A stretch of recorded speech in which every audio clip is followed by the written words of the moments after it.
Hello friends! This week I have an origami project for you. You got several pieces of construction paper, colored construction paper with your kits. I cannot find my construction paper, so I'm using white paper right now. But the first thing that you're gonna have to do if you're doing any of the projects I gave you is start with a square. So to make a square with a regular sheet of rectangular paper, all you have to do is fold the corner until you've got it meets that edge, and then you can fold this and then cut this piece off. So you'll end up, with something like this where you cut this bottom piece off. I want you to save this colored piece of paper for next week's project. So save any scraps, or if you don't use all your colored paper, we're gonna use it next week as well for a different type of paper project, okay? So save that. And then I was going to do this Mother's Day flower with you. That's what I wanted to show you today, plus one more origami project that I didn't include. And to do this shows you how to make one petal. So I actually took my paper and I folded it in fours, so I folded it long ways and then again to end up with 4 small sheets of paper.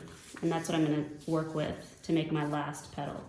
So I'm just gonna have the instructions here, but I'm gonna show you how it works. So your first fold is straight up corner to corner, so right through the middle.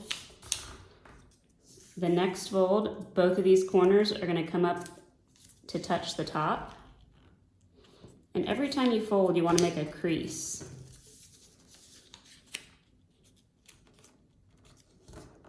Okay. Then I'm gonna unfold that, and I'm gonna bring this bottom edge to that crease. So I wanna fold that up like this. Do the same thing on the other side. Then I'm gonna turn this over. So now I'm on my next page of instructions. And I'll fold these corners down, right, so that it creases right over that edge. So I'm folding that corner down. And then open it, flip it back over. Now I want to have tape or glue or something to attach these 2 edges, and I don't want to fold this. So this is going to create a curve here, and then I want to attach these somehow. So I'm just going to use a little piece of tape, but you could use glue and then have like a paper clip or something to hold it while it attaches to itself. So I'll tape that together. And then I'm gonna tape the inside together as well. So I'm gonna take this piece of tape, come in here and kind of lock it in there. And then it's really secure. And then fold this back down. And that's 1 petal.